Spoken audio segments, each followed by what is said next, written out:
హిందూ బంధువులందరికీ జై శ్రీరామ్. నా పేరు Raju Kangiri. Welcome to R facts of India. R facts of India అంటే ఓన్లీ నిజాలు మాత్రమే అనమాట. మిగతా అబద్ధాలు అయితే నేను పెట్టాను, నాకు అవసరం కూడా లేదు. ఒక ఆయన ఖురాన్లో ఉన్నదా లేదా అది మనకు తెలియదు, ఎందుకంటే మనం అటువంటి చదవం కాబట్టి మనకు తెలియదు. ఎంతమంది చదివిరో వాళ్ళకి మాత్రమే తెలిసి ఉంటుంది. అది ఏమని ఉంది అంటే వాళ్ళ అల్లాని నమ్మనోళ్ళ దగ్గర పచ్చి మంచినీళ్ళు కూడా ముట్టుకోకూడదు అని అంటున్నాడు అన్నమాట. అయితే మరి ఏడ పాటిస్తున్నారండి మీరు? మీ ఖురాన్ ప్రకారం మీరు పాటిస్తున్నారా? లేదు కదా. మరి అటువంటప్పుడు మా ఏరియాలో వచ్చి దందాలు చేస్తారు, మా హిందువులతో కలిసి దందాలు చేస్తారు, బిజినెస్లు చేస్తారు, మరి మా వాళ్ళ దగ్గర జాబులు చేస్తారు. మరి మా గుళ్ళ దగ్గర మీరు షాపులు పెట్టుకుంటారు. ఎందుకండి? మరి ఇప్పుడు మేము మీ అల్లాని నమ్మం, మీ ఖురాన్ని నమ్మం మేము. మరి మా దగ్గర మీకేమవసరం? ముట్టుకోకూడదు అని ఉంది కదా మీ ఖురాన్లో. మళ్ళీ ఎందుకు ముట్టుకుంటున్నారు? మేము కొన్న ప్రతి దాంట్లో వచ్చే లాభంని ఎందుకు వాడుకుంటున్నారు? ఆ పైసలు ఎందుకు తీసుకుంటున్నారు? మా హిందువుల దగ్గర తీసుకోరాదు కదా. ముట్టుకోకూడదు అని ఉంది అక్కడ. పచ్చి మంచినీళ్ళు కూడా ముట్టుకోకూడదు అన్నప్పుడు మా దగ్గర ఇటువంటి దందాలన్నీ చేసి మా వాళ్ళు మీ షాపులలోకి వచ్చి కొన్న లాభాల వల్ల మీరు ఆ లాభంతో వచ్చిన పైసలని తింటున్నారు కదా. తింటున్నారా, పడేస్తున్నారా? మరి ముట్టుకోకూడదు అని ఉంది కదా. ముట్టుకోకూడదు అని ఉన్నప్పుడు తినరాదు కదా, పడేయాలి. ఇంకోటి, మా వాళ్ళని కొననీయరాదు మీ షాపులలో. మీ హోటళ్ళల్లో రానియకండి మా హిందువుల్ని, మీ షాపులలో రానియకండి, మీ మెడికల్లో రానియకండి, మీ దవాఖానాల్లో రానియకండి, మీ ఏ హాస్పిటల్ ఉన్నా రానియకండి, మీ బండ్ల దగ్గరికి రానియకండి. ఇవన్నీ చేయండి కదా. ఇవన్నీ చేస్తే ఓకే మీరు. అయితే మీరు మీ ఖురాన్ ప్రకారం మీరు పాటిస్తలేరు, దాన్ని ఉల్లంఘిస్తున్నారు అన్నమాట కదా. మీరు ఖురాన్ పాటించే నిజమైన ముస్లిమ్స్ అయితే ఈ పనులు చేయాలి. ఏం చేయాలి అంటే హిందువుల్ని మీ దగ్గర ఏం కొనకుండా చేయాలన్నమాట. అప్పుడైతే మీరు ఖురాన్ పాటించి కరెక్ట్గా ఉంటారు. ఎందుకంటే ఖురాన్ ఒకటి చెప్తుంది, మీరు ఒకటి చేస్తున్నారు. ఇదేంది మరి? ముస్లిమ్సే కదా మీరు, నిజమైన ముస్లిమ్సే కదా. నిజమైన ముస్లిమ్స్ అన్నప్పుడు ఇట్లా ఉండాలి కదా. ఎట్లుండాలి? ముస్లింలు హిందువులకు ఏం అమ్మకూడదు. ఎందుకంటే మీరు అంటారు కదా కాఫిర్లు అని చెప్పేసి. మేము విగ్రహాలకు పూజ చేస్తాం, మేము చంద్రుని పూజ చేస్తాం, సూర్యుడిని పూజ చేస్తాం, వేప చెట్టుకు పూజ చేస్తాం, గోమాతకు పూజ చేస్తాం. ఇటువంటి వాళ్ళ దగ్గర మీరు కొనవద్దు, ఇటువంటి వాళ్ళకు మీరు ఏమీ అమ్మవద్దు. అప్పుడైతే మీరు కరెక్ట్గా ఖురాన్ పాటిస్తారనమాట. ఏదో ఒకటి ఖురాన్ చెప్పింది మాకెందుకులే అని చెప్పేసి పుణ్యానికి వచ్చిన దాంట్లో గురించి కూడా ఇప్పుడు మీకు ఒక లెక్క చూస్తే బ్యాంక్లో ఖాతా ఉండొద్దు. ఎంతమందికి లేదు? ఇప్పుడు ప్రతి ఒక్కరికి ఒక్కరొక్కరికి 2-3 ఉన్నాయి. ఎందుకు ఉండొద్దు బ్యాంక్లో ఖాతా అంటే, బ్యాంక్లో అకౌంట్ ఎందుకు ఉండొద్దు అంటే దాంట్లో మీరు వేసిన పైసలకు వడ్డీ వస్తుందండి. ఆ వడ్డీ మీరు తినకండి, తినరాదు అది కదా. వడ్డీ తినాలా? మీ ఖురాన్లో ఉందా? వడ్డీ తింటే నరకానికి పోతారు ఒకటి. రెండవది, హిందువులు కొన్న ప్రతి వస్తువుల వల్ల వచ్చిన లాభాలు తిన్నా కూడా నరకానికి పోతారు. ఇవన్నీ ఉన్నాయి. పచ్చి మంచినీళ్ళు తాగినా నరకానికి పోతారు అని ఉన్నాయి కదా. మీకు స్వర్గానికి పోవాలని లేనేలేదు.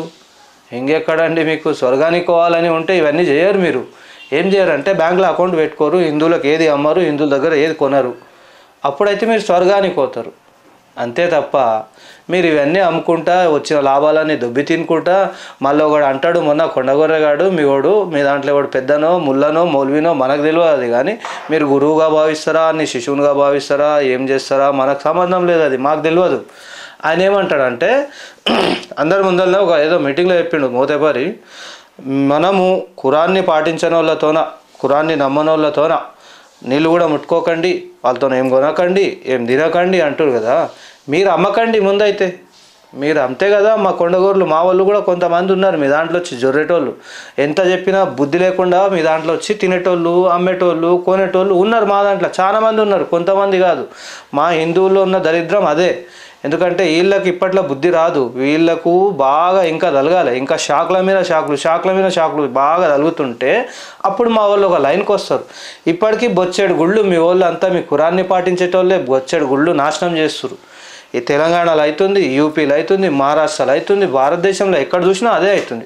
పాకిస్తాన్లో అంటే ఏమో కానీ పాకిస్తాన్లో కూడా ఒక లెక్క ప్రకారం ఉన్నాడు. కానీ ఇప్పుడు మన భారతదేశంలో మీ ఖురాన్ని పాటించేటోళ్ళు చాలామంది ఇంట్లో వాళ్ళ అమ్మ చెప్పిందని ఒకడు విగ్రహాన్ని కూలగొడతాడు, ఇంకోడేమో మా మదర్సాలో ఇది నేర్పిస్తురని వాడు విగ్రహాలని కూలగొడతాడు. ఇవన్నీ చేసుకుంటా భారతదేశంలో ఉంటే ఎట్లా అండి మీరు? కదా, అది మీరే చూసుకోవాలిగా. నేను ఎందుకు చెప్పాలి అవన్నీ? నేను చెప్పలేను. ఓకేనా. ఇంకో ముస్లిం అక్క, ఖురాన్ని నమ్మే అక్క, ఎందుకంటే నేను అక్క అని ఎందుకంట అంటే మా సనాతన ధర్మంలో ప్రతి స్త్రీని అంటే మన అక్క కానీ చెల్లె కానీ ఇంకా బయట వేరే స్త్రీలను కూడా ఒక అక్క చెల్లె వదిన ఇట్లా ఈ భావన ఉంటుంది మాది. ఆడి దొరికితే చాలు అనే లెక్క కాదు మాది. ఎందుకంటే మీ దాంట్లో మేకలను గాడిదలను ఆడిది ప్రతి ఆడిది కనిపించినా దాన్ని అదో భావనతో చూస్తారు కాబట్టి మీరు అవన్నీ వేసుకొని మూసి పెడతారు ఇంట్లో. మాకు అటువంటివి లేదు కాబట్టి మేము ఎవరిని చూసినా ఒక అక్క చెల్లె భావనతో చూస్తాం కాబట్టి భారతీయులం. మేము సనాతన ధర్మంలో ఉన్న అదే గొప్పతనం అన్నమాట. ఈ సనాతన ధర్మంలో ఉన్న గొప్పతనాన్ని మేము చూపించుకుంటామంటే మాకు పుట్టుకనే అంత.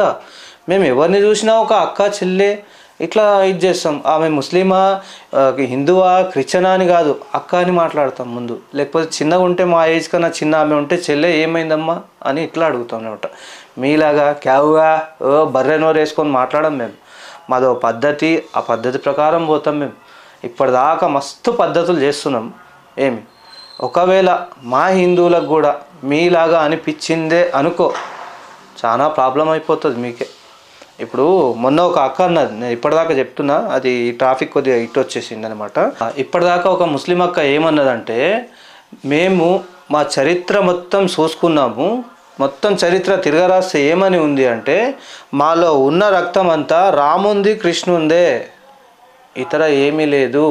మా వాళ్ళు కాలిపేలి ఆ మొమ్మదు గిమ్మదు అది ఇది అని చెప్పేసి అబద్ధాలు చెప్పి మాకు ఇట్లా కన్వర్ట్ అయినప్పటి నుంచి ఇట్లా తయారైపోయినాం మేము. మాలో ఉన్న బ్లడ్ మాత్రం హిందుత్వమే అని అన్నదనమాట. ఇది నేను అబద్ధం చెప్తలేను, మీరు చూసుకోండి, నెట్లో చూసుకోండి, యూట్యూబ్లో కొట్టి చూసుకోండి, ఎవరు చెప్పిరు ఈ మాటలు అనేది మీకు దొరికిపోతాయి. ఓకేనా. నేను అబద్ధం చెప్తలే, ఎందుకంటే ఉన్నది ఆమె చెప్పింది నిజమే. అది ఎట్లా నిజము? భారతదేశంలో ఎప్పుడు వచ్చిరు వీళ్ళంతా? ఎప్పుడో ఒకసారి తలవారు పెట్టినప్పటి నుంచి స్టార్ట్ అయ్యారు. అంతకుముందు ఎవరు ఉండే? వీళ్ళంతా ఇప్పుడు ఉన్న మన భారతదేశంలో ఉన్న ప్రతి ముస్లిం కానీ క్రిస్టియన్స్ కానీ ఎవరన్నా కానీ ప్రతి ఒక్కరు అందరూ కూడా హిందువులే. అందుకని అబుదాబీలో ఉన్న ముస్లింలందరికీ అక్కడ ఉన్న పెద్ద పెద్ద రాజులకు కూడా అర్థమైపోయింది. ఏం అర్థమైపోయిందంటే మనం కూడా హిందువులమే, నాట్ ముస్లిం, నాట్ ఒరిజినల్.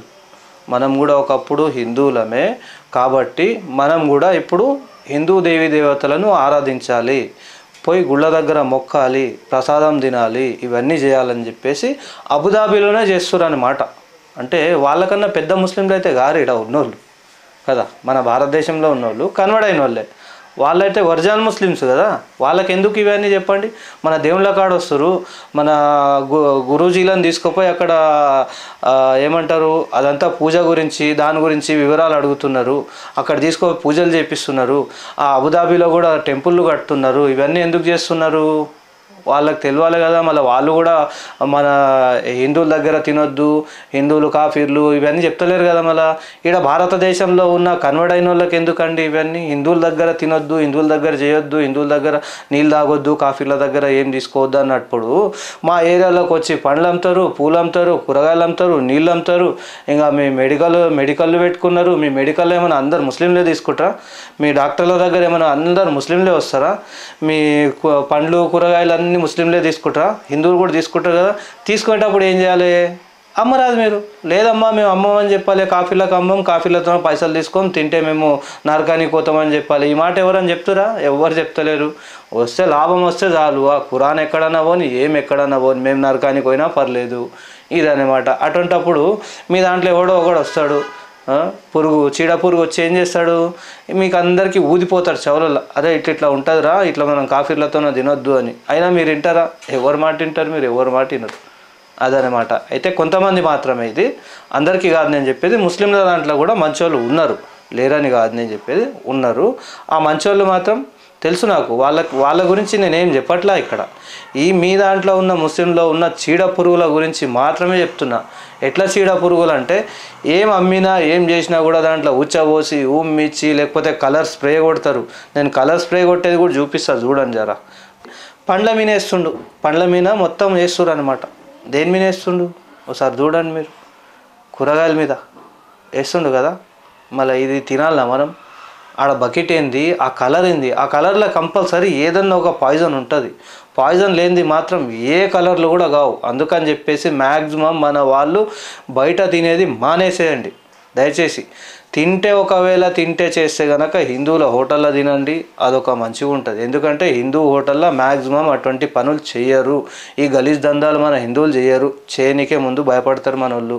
వాళ్ళకి ఏంటంటే వాళ్ళకి అలవాటు అయిపోయింది. 2047 దాకా స్టాప్ చేద్దాం అనేది ఒకటి ఉంది. అందుకని చెప్పేసి 8 రోజులకు ఒకసారి వాళ్ళ పోయే దాంట్లో అందరు మాట్లాడుకుంటారు అనమాట. నువ్వేం చేసినావు, ఇప్పటిదాకా ఎన్ని అమ్మినావు, ఏం చేసినావు, ఏం కథ, నెక్స్ట్ ఏం చేయాలి, ఇవన్నీ అలా మీటింగ్లు నడుస్తుంటాయి 8 రోజులకు ఒకసారి. అదే మనోళ్ళు మన హిందువులు కూడా 8 రోజులకు ఒకసారి ఏడన్నా మంచి టెంపుల్లో భజన చేసి అందరు మాట్లాడుకొని మనం కూడా ఎట్లుండాలి, ఎవరి దగ్గర కొనాలి, ఎవరి దగ్గర కొనొద్దు అనే బుద్ధి చెప్పుకుంటే చాలా మంచిగా ఉంటుంది అనమాట. అయితే ఈ విషయం ఒక స్వామీజీ ఒక పూజలో చెప్పిండు మన వాళ్ళందరికీ. ఏమని చెప్పిండు? ఓన్లీ సనాతన ధర్మం మన హిందువుల దగ్గరనే కొనండి, ఇతర మతస్థుల దగ్గర కొనకండి అని ఒక గురూజీ చెప్పిండు. ఆయన ఏ గురూజీయో మనకు కూడా అంత ఐడియా లేదు. ఇట్లా ఈయన చెప్పినట్ల మనము ప్రతి గుళ్ళో ప్రతి అయ్యగారు ప్రతి బ్రాహ్మిన్స్ వీళ్ళందరూ కూడా స్టార్ట్ చేయాలండి. మన దగ్గర ఉన్న మన బ్రాహ్మిన్స్ అందరూ హిందూ బ్రాహ్మిన్స్ ఇవన్నీ స్టార్ట్ చేసి ప్రతి హిందూకు వచ్చిన గుడికి వచ్చిన ప్రతి ఒక్కరికి ఏమని చెప్పాలంటే, అమ్మ మీరు ఈ పూలు ఎక్కడి నుంచి తెస్తురు, పండ్లు ఎక్కడి నుంచి తెస్తురు, కొంటే మన హిందువుల దగ్గర కొనండి, లేకపోతే కొనకండి. ముస్లింల దగ్గర కానీ ఇతర అన్య మతస్థుల దగ్గర ఎవరి దగ్గర కూడా కొనకండి. కొంటే అపచారం. అది మనం దేవుని దగ్గర తీసుకొని పెడుతున్నాం కదా. అంటే వాళ్ళు అమ్మే దాంట్లో ఏమేమి ఉంటున్నాయి? కలర్స్ ఉంటున్నాయి, ఉచ్చ ఉంటుంది, ఉమ్ము ఉంటుంది. ఆ ఉచ్చ ఉమ్ము తీసుకుపోయి మనం దేవుని దగ్గర పెట్టాలన్నా ఎంత అపచారం అది, ఎంత దరిద్రం, ఎంత భ్రష్టు పడుతుంది మనకు. పెట్టిన వాళ్ళకి మనకు భ్రష్టు పడుతుంది, మనకు దరిద్రం పడుతుంది. అటువంటిప్పుడు మనం అటువంటివన్నీ వాడకూడదు కదా. ఎందుకు వాడాలి చెప్పండి? ఉచ్చ ఉమ్ము పోసిన ఎవరైనా దేవుని దగ్గర పెడతామా? మనం ఉపవాసం ఉండి తింటామా చెప్పండి?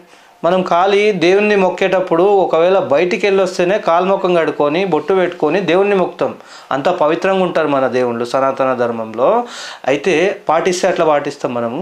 అటువంటిది వీళ్ళు ఎవరో వచ్చి ఏమేమో చేసినవి తీసుకుపోయి ఉచ్చబోసినవి తీసుకుపోయి మనం దేవుని దగ్గర పెడతాం. ఎంత దరిద్రం ఇది. ఒకసారి మన హిందువులందరూ ఆలోచించాలి దీని గురించి. ఇది ఆలోచించండి. ఒక 4 హిందువులకి షేర్ చేయండి, మీరు లైక్ కొట్టండి. ఈ 4కి షేర్ చేయడం వల్ల 4కి తెలుస్తుంది అన్నమాట. నాకు అంతే, వేరే ఏం లేదు. ఓకేనా హిందువులారా? ఒక్కసారి మంచిగా ఆలోచించండి మీరు కూల్గా. ఇవన్నీ నేను ఎందుకు చెప్తున్నా, నాకు అవసరమా చెప్పడం? మీరంతా ఇంతమంది కొనకపోతే నేను ఎందుకు చెప్తా? ఎందుకంటే రోడ్ మీద పోయినప్పుడు చూస్తుంటా, నాకు అది బాధ అనిపిస్తుంది, చాలా బాధ అనిపిస్తుంది. ఇన్ని న్యూస్లు ఇంతమంది చేస్తున్నారు, నాలాంటి వాళ్ళు ఎంతోమంది ఎన్నో న్యూస్లు చేస్తున్నారు కూరగాయల గురించి కానీ ప్రతి ఒక్క సామాన్ల గురించి, డాక్టర్ల గురించి, వాళ్ళ ముస్లింలు ప్రతి ఏమేమి చేస్తున్నా ప్రతి ఒక్క దాని గురించి చెప్తున్నారు కదా. మరి మీరు వినకుండా ఇంకా కూడా అదే పాట పాడితే ఇంకేం చెప్పాలి? హిందువుల్ని ఎట్లా మార్చాలి? ఇంకోటి ఇప్పుడు ఏముంది, మన పవన్ కళ్యాణ్ గారు కూడా అక్కడ చాలా మంచి పని చేస్తారు, హిందువులకు సపోర్ట్ ఇస్తారు. ఇన్ని రోజులు అంటే హిందువులకు సపోర్టింగ్ లేకుండే ఆంధ్రప్రదేశ్లో. ఇప్పుడు పవన్ కళ్యాణ్ గారు వచ్చినప్పటి నుంచి ఆ చంద్రబాబు గారు కానీ ఈ పవన్ కళ్యాణ్ గారు కానీ ఈ ఇద్దరు కూడా హిందూ ధర్మాన్ని సపోర్ట్ చేస్తారు. ఎందుకంటే లేకపోతే నాశనం అయిపోతుంది. ఈడికే ఆంధ్రాలో 70% క్రిస్టియన్స్ నిండిపోయారు. 70% ఎట్లా నిండిపోయారు? వీళ్ళు ఏమైనా పుట్టుగా క్రిస్టియన్సా? ఏమైనా వీళ్ళు ఒరిజినల్ క్రిస్టియన్స్లా? వీళ్ళు కాదు. ఒకప్పుడు ఇట్లే నాలాగా బొట్టు పెట్టుకునేటోళ్ళు వీళ్ళంతా నాలాగా బొట్టు పెట్టుకునేటోళ్ళే మారిపోయారు. ఎట్లా మారిపోయారు అంటే వాళ్ళ ఇంట్లో ఏదో ఒక చిన్న ప్రాబ్లం వచ్చి, ఏదో జ్వరం వచ్చింది, తగ్గలేదు, అది ఇది అన్నప్పుడు ఈ కొండగోరలన్నీ మన చుట్టూ తిరుగుతుంటాయి. ఆ ప్రచారానికో లేకుంటే ఆ కాగితాలు వంచనీకేనో పేపర్లు వంచనీకేనో వస్తారు. వచ్చినప్పుడు ఏం చేస్తారంటే అందరు బాగున్నారా లేదా అంటే మనోళ్ళు ఏం చేస్తారంటే హిందువులు లేదండి కొద్దిగా ప్రాబ్లం ఉంది అనగానే వాళ్ళు ఏం చేస్తారంటే అది తగ్గదు, మీరు చర్చికి రావాలి, మా దేవుని నమ్ముకోవాలి, నమ్ముకుంటే తగ్గుతుంది అంటారు. వీళ్ళు ఒకసారి పోతారు, పోయినప్పుడు తగ్గదు. వీళ్ళకు తగ్గనప్పుడు ఏం చేస్తారు? లేదమ్మా తగ్గలేదని వీళ్ళు వాళ్ళకి చెప్పారు అనుకోండి ఫాస్టర్కి. ఆ ఫాస్టర్ ఏం చేస్తారంటే మళ్ళీ ఇంకో మాయమాటలు చెప్తాడు. ఏమని చెప్తాడు మాయమాటలు అంటే, లేదమ్మా మీరు కరెక్ట్గా నమ్ముకోలేరు దేవుణ్ణి. ఇప్పుడు మీ ఇంట్లో మీ దేవుళ్ళ ఫోటోలు ఉన్నాయి కదా, అవన్నీ తీసేయాల్సి వస్తుంది. మీది బొట్టు ఉంది కదా, ముండమోసినట్ల బొట్టు తీసేయాలి. ఆ తాలిబొట్టు తీసి ఆ హుండీలో వేయండి. వాళ్ళ దగ్గర ఒక ఉంటుంది దానం చేసే హుండి, దాన్ని ఉండి అంటారా లేకపోతే ఇంకేమంటారా చెక్క డబ్బా అంటారా మనకు తెలియదు. కాబట్టి ఆ తాలిబొట్టు కూడా తీసి అందులో వేసేయమ్మా. ఈ తాలిబొట్టు నడవదు, ఈ మెట్టెలు నడవవు, ఈ గాజులు తీసేయాలి, బొట్టు తీసేయాలి, పువ్వులు తీసేయాలి. ఇవన్నీ తీసేసి ముండ మోపించినాకనే ఇంట్లోకి వెళ్ళి కూడా మళ్ళీ ఫోటోలు తీయడానికి వాళ్ళు వస్తారనమాట దళిద్రులు. అంటే మన హిందూ దేవుళ్ళని దేవి దేవతల ఫోటోల్ని తీయడానికి కూడా వచ్చినప్పుడు కూడా వీళ్ళకి ఇంత కూడా బుద్ధి జ్ఞానం ఉండదు. ఏం చేస్తాం, అయిపోయింది. వాళ్ళు చెప్తున్నారు, వీళ్ళు నమ్ముతున్నారు. కాబట్టి ఇట్లా కన్వర్ట్ అవుతారు. అది నువ్వు పోయినాకనా ఏమన్నా ఈ బాబుకు ఈడ ఏం ప్రాబ్లం ఉందో సక్క అవుతుందా? అది కాదు. ఎందుకు అవుతుందండి? అంత ఏముందని అవుతుంది, ఏం చేస్తాడని అవుతుంది. ఇప్పుడు అట్లా చేసినప్పుడు వీళ్ళ ఈ ఎంతమంది అయితే పోయారో ఇంట్లో ప్రాబ్లం ఉండి ఎంతమందికి కూడా తగ్గలేదు, ఎంతోమంది చనిపోయారు. ఒకవేళ వీళ్ళు అట్లా చేసేది ఉంటే ఏమున్నా కూడా కళ్ళు తెరిపియాలి, హార్ట్ వస్తే కూడా మంచిగా చేయాలి, కడుపు నొప్పి మంచిగా చేయాలి, తలకాయ నొప్పి మంచిగా చేయాలి, కళ్ళు కనిపించని వాళ్ళకి కళ్ళు తెప్పియాలి, కాళ్ళు నడవనికి రాని వాళ్ళకి కాళ్ళు తెప్పియాలి అన్నప్పుడు ఇంత పనులే చేసినప్పుడు కరోనాలో ఏడున్నారండి మీరంతా? కాళ్ళని గీళ్ళని మంచి చేసేటోళ్ళు, కళ్ళని మంచి చేసేటోళ్ళు, సచిన వాళ్ళని బతికించేటోళ్ళు అందరూ కరోనా నుంచి కూడా కాపాడేది ఉండే కదా జనాల్ని. ఎవరిని కాపాడారు? సరే అదంతా వదిలేయండి. మా హిందువుల్ని ముస్లింలని మిగతా అందరిని మా ధర్మాలను కానీ మతాలను కానీ వదిలేయండి.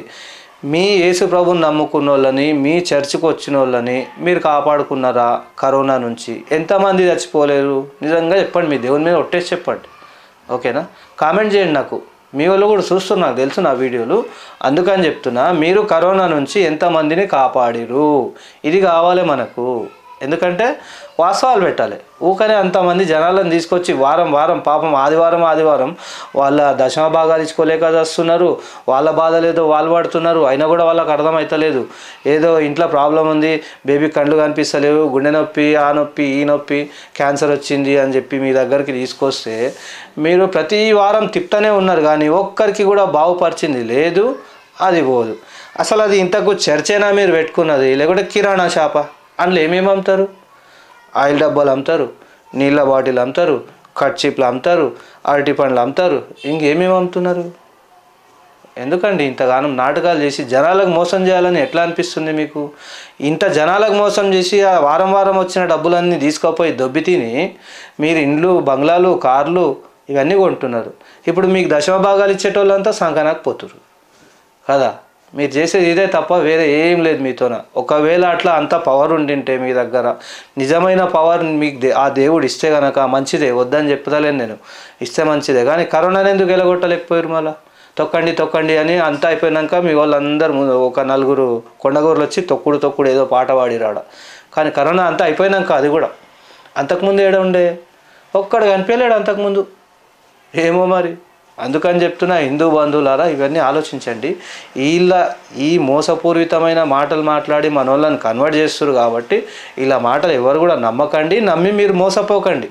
ఇంకో విషయం ఏంటంటే, ఒక దగ్గర టవర్కు మన కాషాయ జెండా కడుతురు మన హిందువులు, మన హిందూ యువత కాషాయ జెండా చాలా పెద్దది కడుతురు. చాలా సంతోషం అనిపించింది నాకు. అట్లా ప్రతి ఊర్లో మన జెండా పైకి ఉండాలి.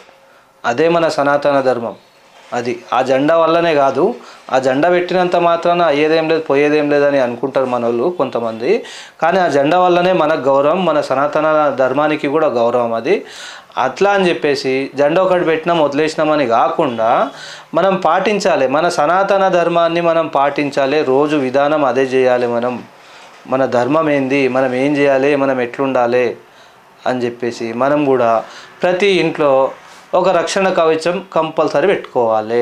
ఇది మన వాళ్ళందరికీ అర్థమవుతుందని నేను అనుకుంటున్నా. రక్షణ కవచం కంపల్సరీ మనం ఇంట్లో ఎంతమంది అయితే ఉన్నారో అందరికి ఒక్కొక్క రక్షణ కవచం పెట్టుకోవాలన్నమాట. అప్పుడైతే మన హిందువుల జోలికి ఎవరైనా రావాలన్నా, మన గురించి ఎవరైనా మాట్లాడాలన్నా, మన దేవీ దేవతల గురించి ఎవరైనా మాట్లాడాలన్నా, ఆలోచించాలన్నా కూడా ఇది పడుతుంది, వాళ్ళకి టిర్రే పడిపోతుంది అనమాట. అందుకని చెప్తున్నా, హిందూ బంధువులారా, మన హిందూ రాజకీయ నాయకులు బొచ్చడు మంది ఉన్నారు, కానీ ఏ ఒక్క రాజకీయ నాయకుడు కూడా వచ్చి కాపాడాడు. ఇప్పుడు మొన్న ఇన్ని గుళ్ళల్లో, ఇన్ని అమ్మవారి టెంపుల్లల్లో ఇన్ని విగ్రహాలు కూలగొట్టి విగ్రహాలు వలగొడితే అందరు వచ్చి మనతో పాటు ధర్నా చేసిన వాళ్ళే తప్ప వాళ్ళకి శిక్ష పడింది చూడలేం, మనం వాళ్ళని ఏం చేసింది చూడలేం. అట్లా చేసినోడిని ఒక్కరిని ఊరేస్తే ఇంకోటి చేయడు, లేకపోతే రోడ్డు మీద కుక్కని కాల్చినట్లు కాల్చి చంపాలి, చంపితే అప్పుడు ఇంకోటి చేయడు అనమాట. ఇట్లా చేస్తే ఎవరు చేసినా కూడా అందరికీ ఇదే పరిస్థితి పడుతుంది అని చెప్పేసి ఒక చేసినోని ఒక్కరినన్నా ఉరి తీయాలి రోడ్డు మీద, రోడ్డు మీద. అప్పుడైతే ఇవన్నీ బంద్ అవుతాయి. ఎందుకంటే ఇవన్నీ చేయనికి గవర్నమెంట్ వల్ల కాదు, వీళ్ళకి అస్సలే చేత కాదు. ఎందుకంటే వీళ్ళు కూడా ఈ రాజకీయ నాయకులు కూడా హిందువులే, కానీ మన హిందువులకు ఏడ సపోర్ట్ ఇస్తారు. వాళ్ళు చెప్తారు ఆల్రెడీ ఈ పార్టీ ఎవరిది, ముస్లింలది అని చెప్తారు. అయినా ముస్లింల పార్టీ ఉన్నప్పుడు మన హిందువులు ఎట్లా ఓటేసిరబ్బా? హిందువులకు కొద్దిగా బుద్ధి జ్ఞానం ఉండాలి కదా. ఇలా ఓటేసిన వాళ్ళకు నేనైతే వేయను. ఇటువంటి పార్టీలకు అసలే నేను ఏ పార్టీని కూడా నమ్మను, తిక్కలేస్తే నాకు. నేను అసలు పార్టీల జోలికే పోను నేను. ఎందుకంటే నేను మాట్లాడేది ఓన్లీ ఒకటే, మన హిందూ ధర్మం గురించి, మన హిందువుల గురించి. మన హిందువులు మంచిగా ఉంటే మనం అంతా మంచిగా ఉన్నట్లనే. అది ఏ క్యాస్ట్ అనేది కాదు. నేను క్యాస్ట్ల గురించి పట్టించుకోను, ఇంకా పార్టీల గురించి పట్టించుకోను. అందుకని చెప్పేసి అన్నిటికీ దూరమై నా హిందువుల గురించి మాత్రమే నేను మాట్లాడతా. ఇది ఎంతమందికి నచ్చుతుందా నచ్చదా నాకు తెలియదు. నచ్చిన వాళ్ళు కానీ కామెంట్ పెట్టండి నేను ఇవన్నీ ఎందుకు చెప్తున్నా అనేది. ఒకసారి మీరు అందరూ ఆలోచించండి, ఒక 10 మందికి షేర్ చేయండి. సబ్స్క్రైబ్ చేసుకునే వాళ్ళు ఉంటే సబ్స్క్రైబ్ చేసుకోండి. ఇటువంటి న్యూస్లు నేను చాలా పెడుతుంటా, మన హిందువుల కోసం అని పెడుతుంటా, మిగతా ఏం కాదండి. అందరికీ కూడా జై శ్రీరామ్.